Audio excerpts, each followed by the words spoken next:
Itsura ng door niya guys. Yan, pwede rin maglagay siguro ng cellphone dito. Yung control niya guys, I guess this is control niya guys. Yes, yung kanyang handbrake, traditional.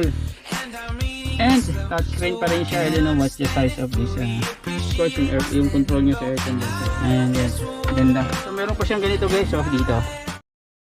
What is up mga kamotor? Kamusta po kayong lahat dyan? By the way, this is Jim. Once again, welcome po ulit sa aking YouTube channels. So as you can see, andito naman po ulit tayo sa harapan ng Mitsubishi showroom here in Davao City. So for today's content guys, samahan nyo ko because I'm going to introduce to you the all new Mitsubishi Expander GLS automatic variant. So stay tuned, stick around. So if you are new here in my channel or napadaan lang, please don't forget to subscribe, like, comment, and also hit the notification bell, select all so that you'll be updated every time po na meron tayong videos like this. Alright, so without further ado, let's get in.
Alright mga kamotor, so wala lang paligoy-ligoy pa. Umpisa muna natin sa makina na Expander. Ang kanyang makina is 1449cc to be exact. Ang kanyang transmission is 4-speed automatic. Ang kanyang fuel is gasoline. And then of course, this is inline 4 mga kamotor. And ang kanyang valve is 16. Alright, so napakaganda ng makina niya guys as you can see. And kaya niya rin mag-produce ng 103 horsepower.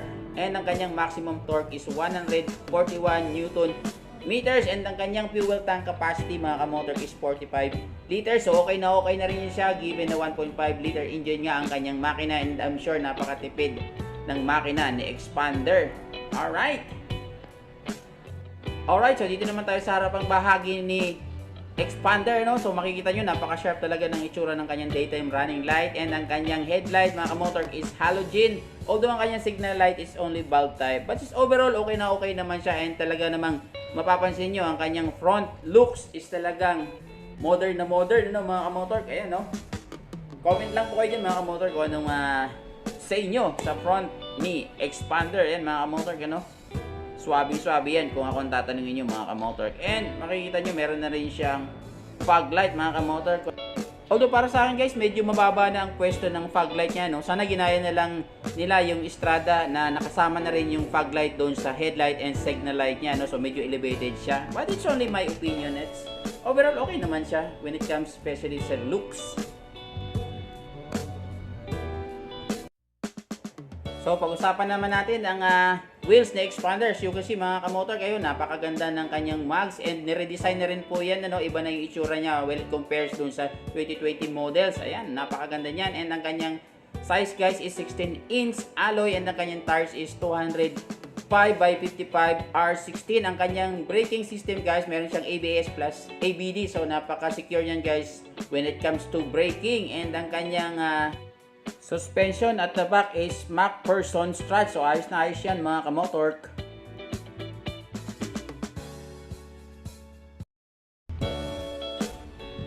And of course at the back we have the same wheels of course. Ayan, as you can see we have 16-inch alloy, and the kanyang braking system, sad to say it's only drum brake, but it's, I guess it's more than capable when it comes to braking powers. And ang kanyang suspension mga kamotor is torsion beam, and I'm sure maganda ang play ng suspension na yan. Alright mga kamotor.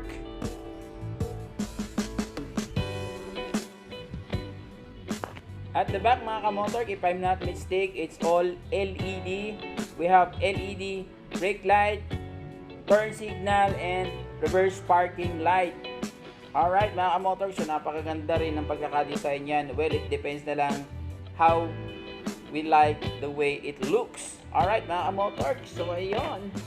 Swabe talaga itong si Xpander. Ayan. You see that mga kamotor? Ayan o, ang ganda pa guys ng kanyang Xpander na yun o. Ayan o, Xpander. You see that? It's a chrome. Very elegant. Alright guys, pasok tayo sa loob ng Xpander. Let's check inside. Alright, so ito yung itsura ng door niya guys sa loob. Ayan, bottle cup holder. Ayan, I guess tatlo kasya. Yan, pwede rin maglagay siguro ng cellphone dito. Yung control niya guys sa windows, and then of course sa door niya. Ayan, so yung mga switch niya. I guess this is a control niya guys sa side mirror. Ayan, kita nyo. I don't know what is this for. Info. And of course yung kanyang blower. Sakay tayo sa loob, although masikip. Atras muna natin. So ayan guys, manual yung chair niya. Manual siya the way i-atras. Ayan guys, sa ilalim. Pasok tayo sa loob guys. First time ko ito guys sumakay sa Xpander. Ayan, so bantin natin ng konti, medyo nasobrahan. Ayan guys, so this is as you can see. Ayan, this is automatic. Ayan guys, yung kanyang handbrake traditional. Amazing guys, ang haba, ang laki. Mas malaki pa din sa ating Ford Ranger. And of course meron siyang dalawang cup holder. And touchscreen pa rin siya. I don't know what the size of this screen. Medyo malaki siya. Ayan, control sa blower ng aircon. Dalawa magkatabi. Hazard sa gitna.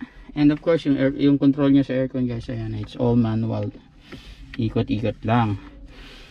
Although ito guys, isa sa another features niya. This is keyless also. Itong variant na ito. Automatic. And of course yung kanyang steering. Ayan, makikita nyo, dyan yung control niya sa volume, sa mga mode niya. Ayan, so may konti siyang controlled dito sa na I'm sure para dito din niya sa screen. Ayan, meron din siyang cruise control or yung para sa speed niya. And ayan guys, yung itsura ng kanyang dash. I guess it's a combination of digital and analog. Ayan guys, ganda. So meron pa siyang ganito guys, dito. Ang galing. Ayan, pwede kang maglagay ng mga cellphone dyan or anything na gadget na magkakasya lang dyan. Ayan, another blower. And of course yung switch niya sa windows and sa door. And another cup holder dito sa may side ng passenger. And ayan guys, meron siyang compartment dito sa may passenger seat. Not so big and also not so small. Tama-tama lang for the papers or some other things that you can put there inside or you want to put there. And ayan guys, so meron siyang compartment dito. Ang galing. Ayan, medyo malalim siya. Hindi siya kalakihan pero malalim siya. Ayan, ayan. Ang ganda nung niya guys. Yung pinakatang close niya.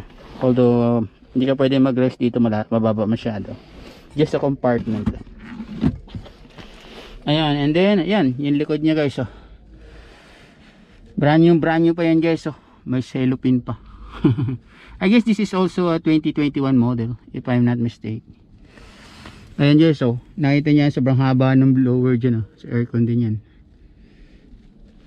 And ayan, meron ditong ilaw, isa lang. And then of course yung panglikod na mirror. We have sun visors of course dito sa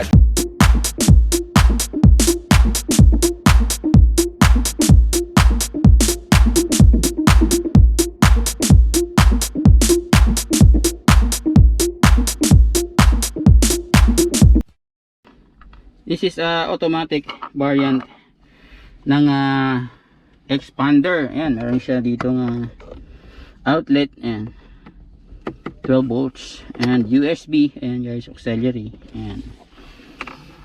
Ayan, so ito yung itsura niya guys. sa loob ni expander. Yung headroom ko okay naman, pero siguro this is mga 5 inches away dun sa head ko. Again guys, I'm 5'7 and a half. So ayan guys ang distansya. Kasya naman siya, pero medyo maliit-liit na yung distansya niya. Ayan dyan guys.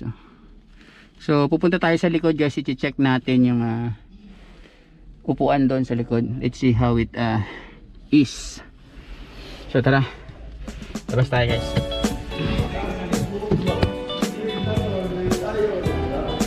Alright, pasok dito guys. Rear cabin. So ayan guys, meron din siya ditong bottle holder. I guess tatlo kasya. Ito yan, pwede kami lagyan ng cellphone. Control again sa windows and sa door. So sakay tayo guys. So ayan guys, okay naman siya. Although medyo nakatayo yung hindi ko na-tilt eh. Pero okay naman siya. It's more than enough, especially sa atin mga Asian. Average height. Okay na okay to. Ayan. So napansin nyo ito, medyo maliit na yung spasyo kasi sagad na sagad yung niya. Sobrang luwag doon. Naka-trash kasi siya. So ayan, and yan. Meron siya dito guys, 4 na control ng blower. Ayan guys, so. Yeah. That's independent, I guess yung switch niya, pwede mo siyang controlin dito. Yung blower niya. I guess just the blower, pero yung control ng kung gaano kalamig yung gusto mo nandun sa front pa rin. And this is just for the blower. Ayan guys. So i-check din natin yung likod. Ayan yung likod guys niya. And meron siyang isa pang ilaw dito, maliit lang. Siguro LED dito, maliwanag naman siguro. So punta tayo guys dun sa likod. Check natin yung yung compartment.